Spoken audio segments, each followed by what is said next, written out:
안녕하세요. 창세고 1학년 학생 여러분 반갑습니다. 원격 수업 강의 열심히 듣고 있죠. 선생님이 믿어 의심치 않습니다. 수업 시간에 열심히 듣던 학생들은 물론이고 선생님 수업 시간에 막 내용이 조금 지루해가지고 열심히 듣지 못하고 잘던 학생들도 원격 수업 기간에는 자신의 컨디션 조절하면서 강의 들을 수도 있으니까 한 번에 못 들었다고 포기하지 말고 학습지 빈칸 내용 꼭 강의 보면서 정리할 수 있도록 합니다. 알았죠? 선생님은 여러분을 믿습니다. 이번 시간은 박정희 정권과 유신체제 관련된 내용, 학습지에서 우리 배웠던 내용들 교과서에서 정리를 한번 하고 넘어가도록 하겠습니다. 지난 시간에 4.19 혁명과 관련된 내용 교과서에서 정리를 안 해서 이번 시간에 같이 정리를 하기 위해서 선생님이 가지고 와봤습니다. 같이 보도록 할게요. 이승만 정부가 부정선거를 자행하다라고 되어 있죠. 이승만 정부는 1960년 3월 15일에 열린 정통령, 부통령 선거를 앞두고 대대적인 부정선거를 계획했다. 그래서 이게 뭐라고 부른다고 했습니까, 선생님이? 3.15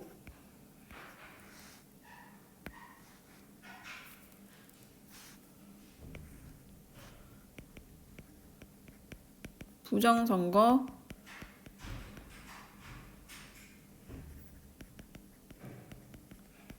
단행한다라고 했었죠. 그래서 여기 보면은 대대적인 부정선거를 계획해서 선거 직전에 야당 후보도 조병욱이 사망을 하는 바람에 대통령에는 이승만이 당선이 확실시 되었습니다. 근데 이제 너무 이 당시에 이승만 대통령이 나이가 많았기 때문에 85세 고령이었기 때문에 건강에 이상이 생기게 되는 경우 대통령직 승계를 두고 승계를 할 수 있는 사람은 그 당시 법으로 부통령이었습니다. 근데 이 부통령에는 자유당의 이기붕을 이제 이 사람들이 당선시켜야 되는 상황이 된 거예요. 그래서 이때 선생님 학습지 보면은 당시에 출마하는 정통령, 부통령 후보들 보여줬을 거예요. 거기서 3인조, 9인조 투표, 그 다음에 사할 미리 사전 투표 이런 것들을 부정을 자행했는 선거가 3.15 부정선거죠. 밑에 보도록 할게요. 이승만 독재를 무너뜨린 4.19 혁명. 선거 이전부터 자유당의 선거 개입에 대한 저항이 이미 있었다라는 겁니다. 3월 15일 선거 당일에는 마산을 비롯한 여러 도시에서 부정선거를 규탄하는 시위가 전개가 되고 이 당시에 또 고등학생인 김주열의 시신이 마산 앞바다에서 발견이 됩니다. 이게 이제 밝혀지게 되면서 시민들이 엄청나게 분노를 하게 되는 거죠. 이승만 정부는 마산 이 시위와 학생들 항거를 막고자 시위 배후에 공산주의 세력이 있다고 또 이제 발표했지만 사람들이 이제 거의 믿는 분위기는 아니었죠. 그러면서 시위는 전국적으로 확산이 되게 됩니다.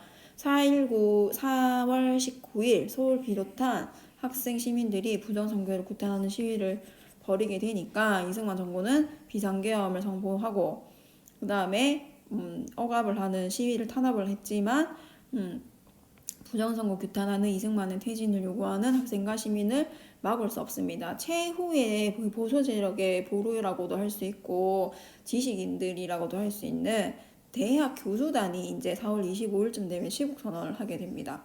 그렇게 되니까 26일 이승만이 대통령직에서 물러나고 미국으로 망명을 떠나게 되면서 이제 하야를 하게 되는 거죠. 그렇게 된 게 4.19 혁명입니다. 그래서 이 4.19 혁명의 의의가 여기 이제 나와 있는 거죠.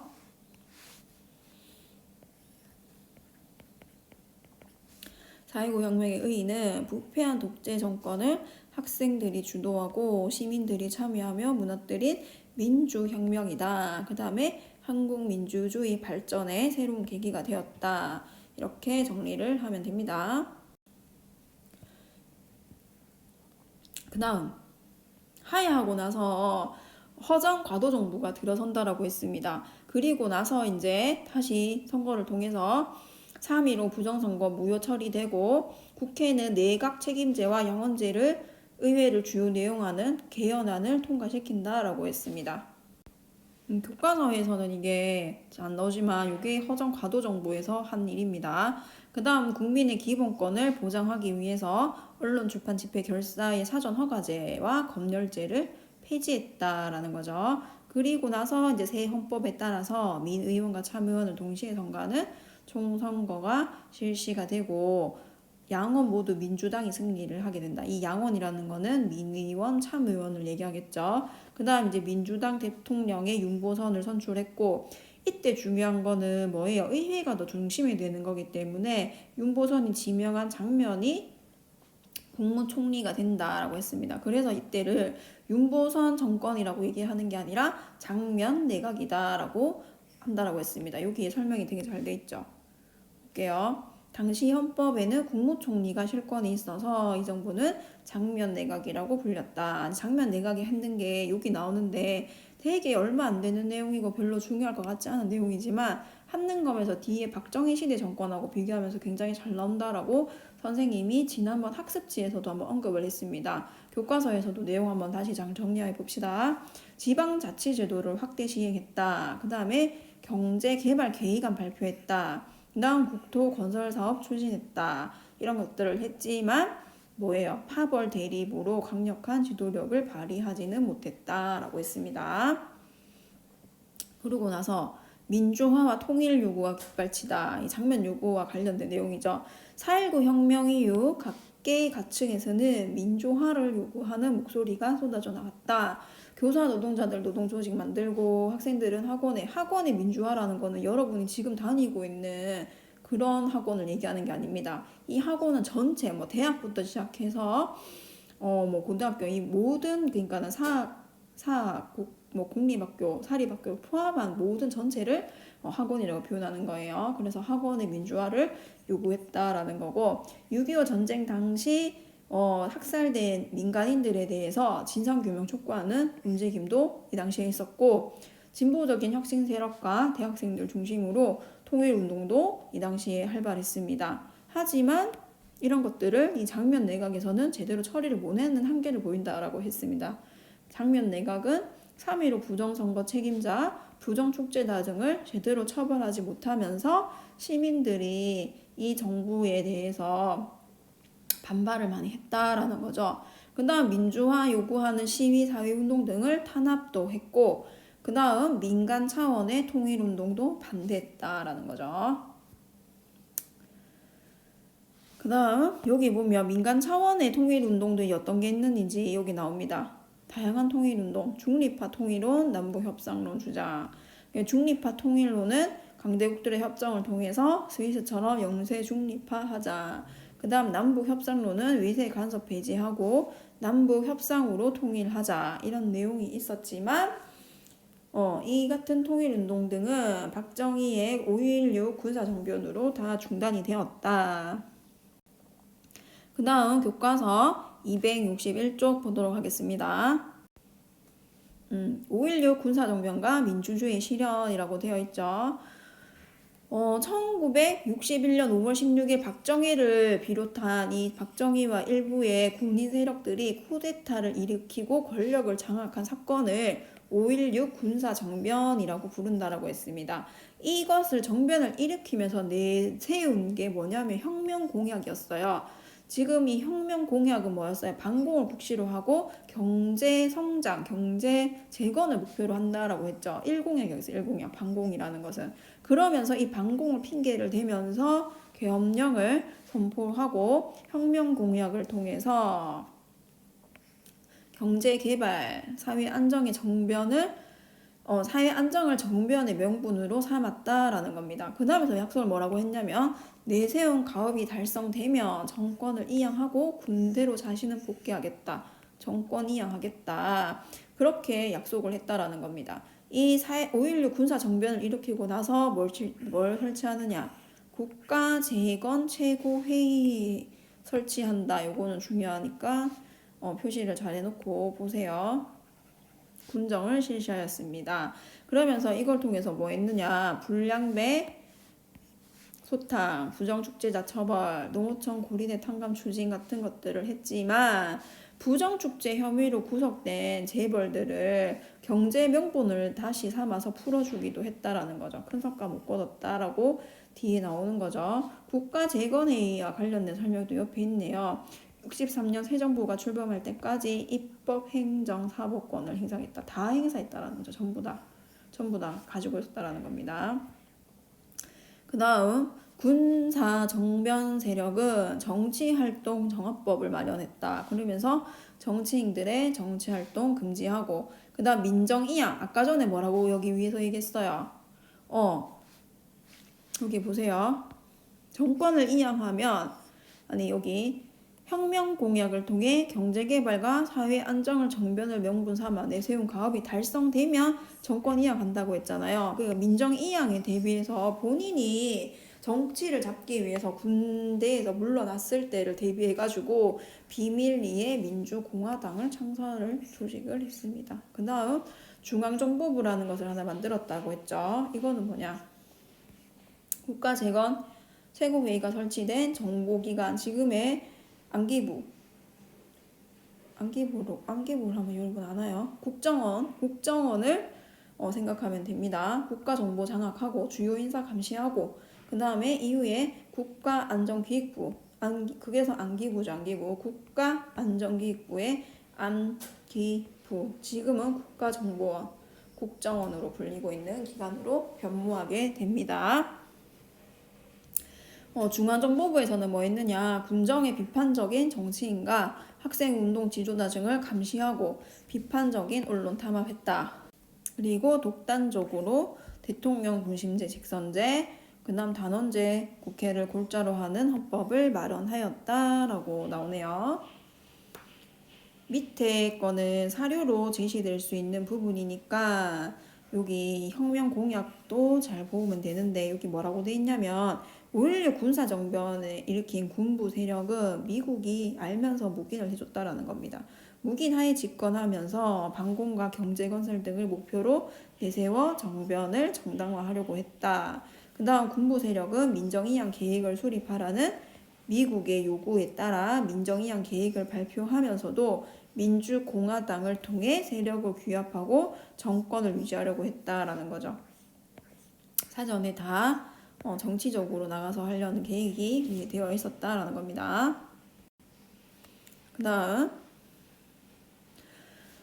1963년 개정된 헌법에 따라서 대선이 치러지게 되고 박정희가 대통령에 당선이 됩니다. 박정희 정부는 필요한 자금이 굉장히 많았다라고 했죠. 그렇게 되면서 돈을 마련하기 위해서 일본과의 국교 정상화를 통해 자금을 마련하고자 했다. 그래서 일본과 미국도 한일 국교의 정상화를 원하고 있었다. 미국은 뭐 때문에 원한다고 했어요?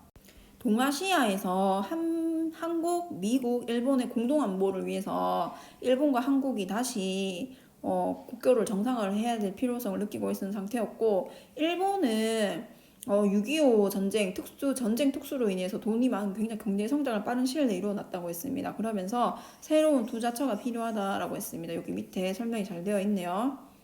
줄을 한번 쳐놓고 넘어가도록 하겠습니다. 6.25 전쟁으로 경제 성장을 이룬 일본은 새로운 투자처 필요, 미국은 동아시아에서 일본의 역할을 부각하여 자국의 군사 경제적 부담을 줄이기 위해서 되었다. 한일 회담은 군정 시기던 62년부터 본격적으로 준비가 되었고, 당시의 중앙정보부장 김종필, 일본 외무대신 오하라 사이에 비밀 회담이 진행이 되었습니다. 이렇게 되면서 식민 지배에 대한 일본의 사과와 배상 등은 외면 안 됐다라는 얘기예요. 이거와 관련돼서는 안 됐고, 뭐로 되었느냐 그러면 독립축하금 목목의 후원금과 차관 제공이 논의가 되었다라고 했습니다. 선생님이 이때 뭐라고 했죠? 무상 3억,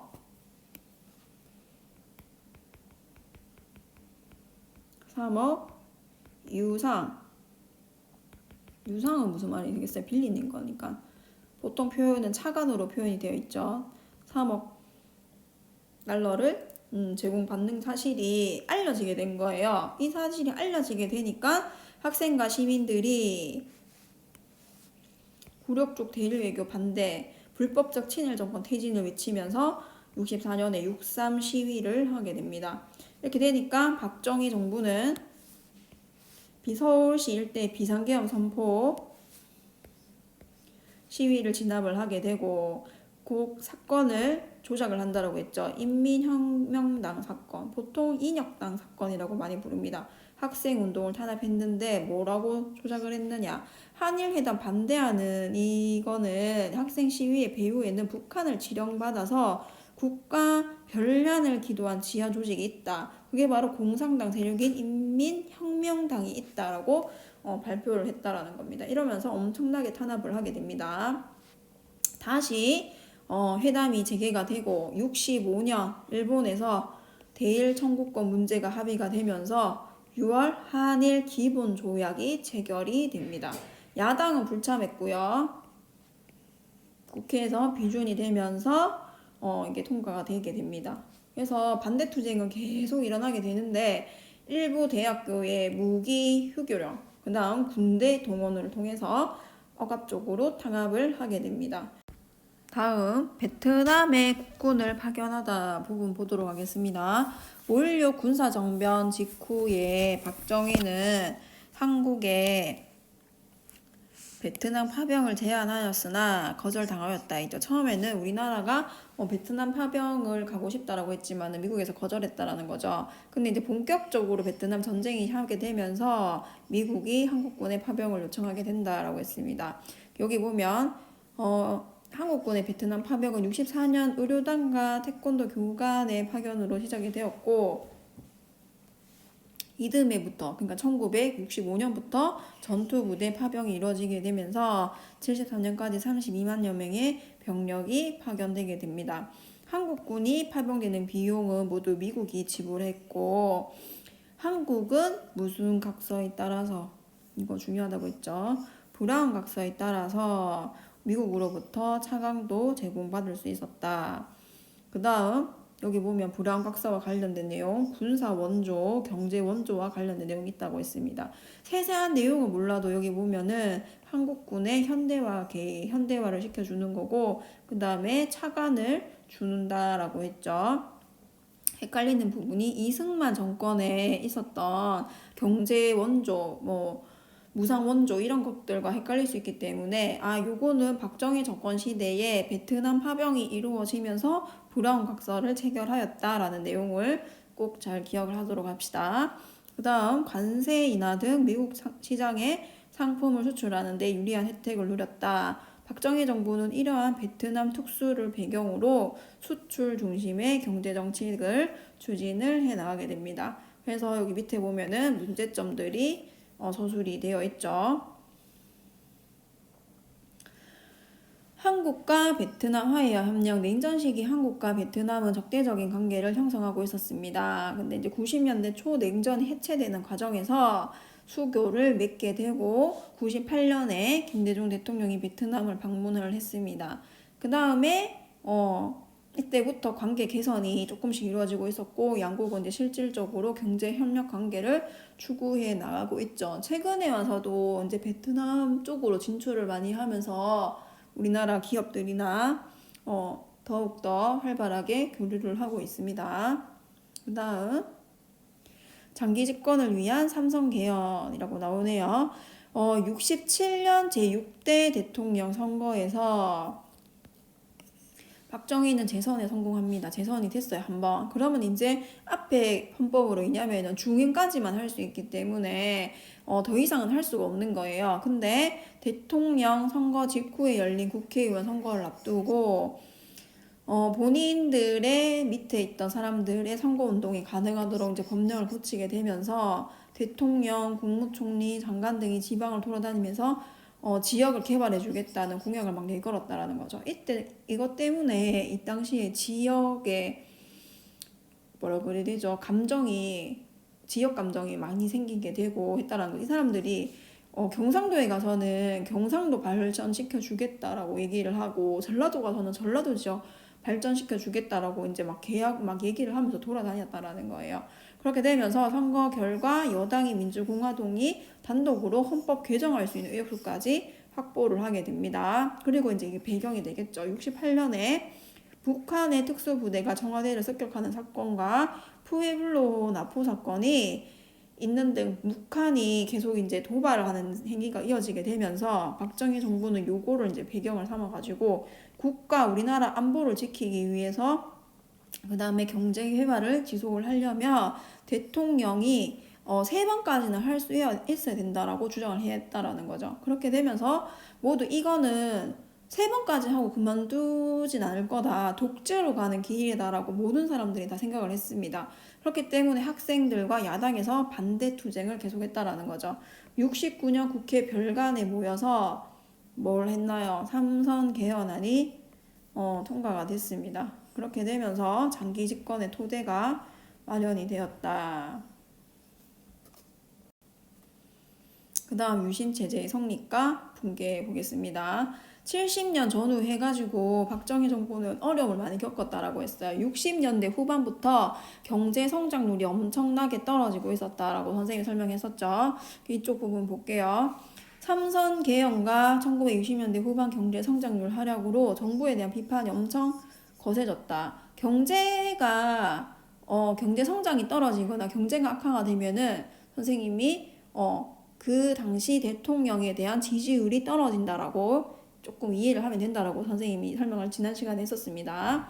그래서 학생들은 교련 철폐, 교련이 뭐냐면 학생들이 군사훈련 받는 게 교련이었는데 고등학교에 이런 수업이 있었다라는 거죠. 대학교하고 이거 철폐를 요구하고 판사들 역시 사법부 독립을 요구를 했다.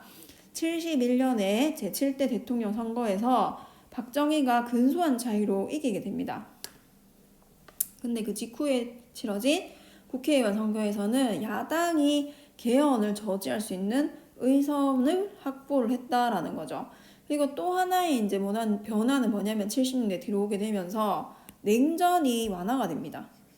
미국과 소련 사이의 분위기가 조금 완화가 되고 그 다음 미국 대통령이 뭘 발표했냐면 닉슨 독트린을 발표한다라고 했습니다. 이 내용은 뭐였어요? 베트남 전쟁과 같이 아시아에서 발생하는 분쟁에 이제 더 이상 미국은 개입하지 않겠다라고 선거를 한다고 했고 중국을 방문을 하면서 중국과의 수교도 이루어진다라고 했죠. 그러니까 이제 공산주의 체제랑 자본주의 체제가 이제는 수교도 하는 그런 상황이 되었던 겁니다. 그리고 미국이 박정희 정부에게 남북 대화를 요구를 하고 주한미군의 일부를 철수를 시킨다라고 했습니다.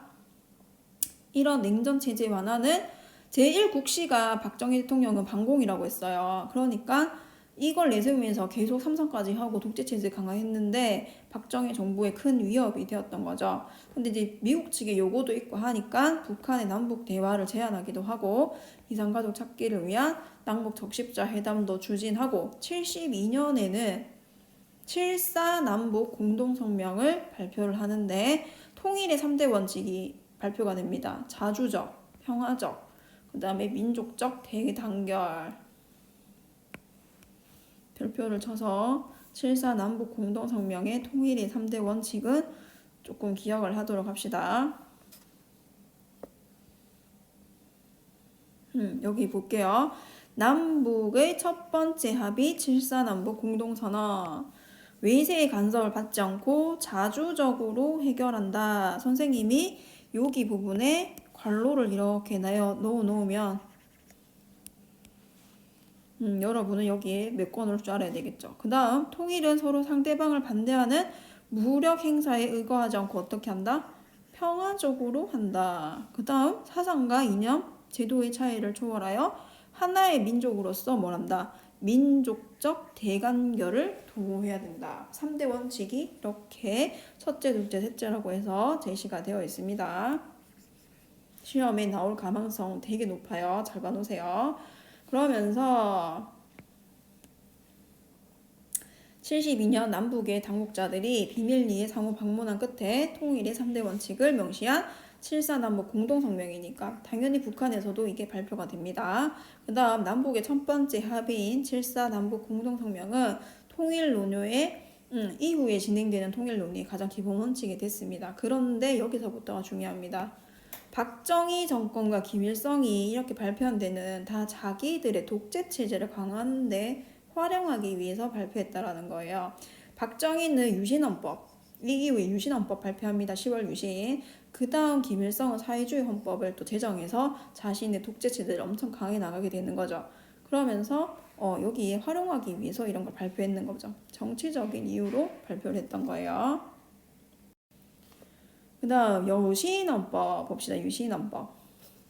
7.4 남북 공동성명이 발표되고 나서 3개월 정도 있다가 10월 달에 비상계엄 내리고 국회 해산하고 일부 헌법 조항 효력 정지하면서 뭘 하느냐, 새로운 헌법 제정 예고하고 10월 27일 비상 국무회의에서 헌법 개정안 의결해서 국민 투표 거쳐가지고 헌법을 확정했는 게 바로 유신헌법입니다. 이 유신헌법의 기본은 대통령 권한이 엄청나게 많아졌다라는 거죠. 이걸 기본으로 해서 보면 됩니다. 대통령의 임기는 6년, 중임 횟수 제한 없어요. 3번이고 4번이고 5번이고 계속 대통령의 후보로 출마해서 당선이 되면 계속 영구적으로 영원히 대통령을 할 수 있는 거예요. 그리고 그 밑에 내용이 중요하다고 했죠. 의장인 통일주체 국민회의에서 간접선거로 이제는 대통령을 선출한다라는 거죠. 그러면 본인의 측근들로만 통일주체 국민의회를 채우게 된다면 이 사람들이 뽑은 간접선거이기 때문에 계속 대통령에 선출이 될 수 있는 기반이 만들어지게 된다는 겁니다. 그렇게 되면서 뒤에 내용도 계속 볼까요?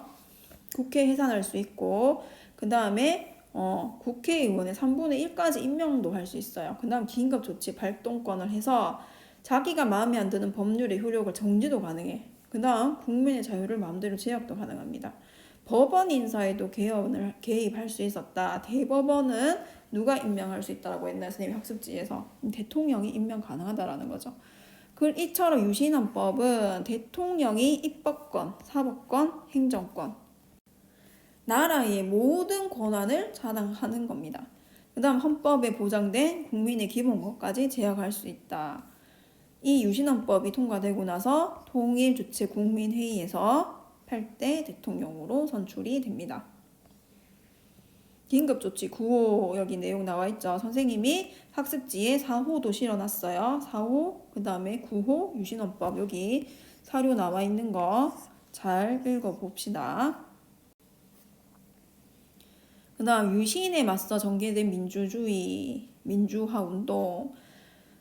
박정희 정권은 뭐라고 얘기했냐면 유신체제를 한국적 민족주의라고 불렀다라는 거죠. 그렇지만은 이거는 그냥 허울뿐인 주장이었고 권력을 대통령에게 집중한 독재체제였습니다. 그렇게 되니까 학생과 민주인사들이 민주화 요구하는 유신 반대 운동을 펼치게 됩니다. 대표적인 운동들이 73년 장준하 등 재야 인사들이 개헌 청원 100만 명 서명운동 전개했다라는 거. 그렇게 되니까 박정희 정부는 긴급조치 발동해서 금지시키고 탄압했다. 인혁당 사건이 다시 일어난다고 했습니다. 이것도 잘 봐야 되겠죠. 인민혁명당 재건위원회 사건을 조작해가지고 또 민주화운동을 탄압했습니다. 이 시위 뒤에는 공산당들의 지령이 있어가지고 이런 음모론을 만들었다라는 거죠. 했다라고. 그 다음 76년 재야인사들이 긴급조치의 철폐와 여기 박정희 정권의 퇴진을 주장하는 뭐라나요? 3.1 민주구국 선언을 발표합니다. 그 언론인들은 언론자유 수호 투쟁. 78년에 치러진 총선거에서는 신민당이 민주공화당보다 높은 득표율을 얻게 됩니다. 2차 석유파동으로 경제 위기가 더욱 심하게 됩니다. 선생님이 얘기했죠. 경제적으로 하락을 하거나 성장이 떨어지거나 하면은 당시 지지 세력 정권의 지지율이 떨어진다라고 했습니다. 그러면서 정부에 대한 비판 여론이 높아진다라고 이해하면 된다라고 했습니다. 유신 체제가 결국에는 무너지게 되는데 79년에 박정희 정부가 시민 당사에서 농성 중인 YH 무역 사건이라고 선생님이 학습지에는 격려해 줬었죠. 여성 노동자들을 폭력적으로 진압을 하게 되니까 야당이 정부를 강력하게 비판을 했고 신민당 김영삼 총재가 정권 비판에 앞장서게 되니까 이 여당이 김영삼을 의원직에서 제명시켜 버립니다. 그러니까 김영삼의 정치적 근거지였던 부산 마산 일대에서 시위가 전개가 됐는데 이게 부마 민주화 운동입니다. 위수령 선포, 군대 동원, 시위는 더욱 확산되었지만 시위 진압 두고 강경한 시위 진압 아니면 조금 다른 시위 진압을 두고 대립이 발생한다라고 했습니다. 정보부장 내에서 12.6 사태로 인해서 대통령이 피살되면서 위신 제재가 무너진다. 밑에 보면 인권 탄압, 인민혁명당 재건위원회 사건이 소개가 되어 있습니다. 한번 읽어볼게요. 위신 반대 운동이 거세게 일어나자 박정희 정부는 간첩 사건을 조작을 하게 됩니다. 그 대표적인 사건 중에 하나였던 게 인민혁명당 재건위원회 사건이다. 중앙정보부는 1974년 전국민주청년학생총연맹, 그래서 민청련이라고 한다고 했죠. 민청학련의 정부의 정복을 꾀하고 있다고 발표했다. 북한의 지령을 받은 인혁당 재건위가 있다고 조작하고 많은 사람들을 구속 기소하고 75년도에 바로 그 다음에 8명이 사형을 집행해버립니다. 그래서 이게 진짜 국제적으로 살인, 사법살인이다. 법은 국민을 지켜야 되는 수단이 되어야 되는데 국가의 정치적인 이유로 자행되는 그런 사례로 이것들이 굉장히 많이 언급이 되고 있다라는 거죠. 그리고 대법원의 선고 18시간 만에 사형 집행이 됐대요. 그러면서 사법살인이라는 비판을 받고 있고 2007년에 재심 결과 모두 무죄 판결을 받았는데 이 사례가 유신체제에서 자행된 대표적인 인권 탄압 사례다. 그렇게 여러분이 기억을 하면 되겠습니다. 그래서 유신체제 붕괴까지 오늘 교과서에서 정리를 쭉 해봤습니다. 내용이 조금 많을 수 있는데 이해가 되지 않는 부분들은 반복해서 한번 읽어보면서 교과서 딱 덮고 났을 때 내가 이번 시간에 뭐 공부했지를 한 줄씩이라도 한 번씩 써보세요. 그리고 기억 안 나면 다시 돌아가서 핵심제는 제목들이라도 다시 한번 읽어볼 수 있도록 합니다. 오늘은 여기까지 하겠습니다. 수고했습니다.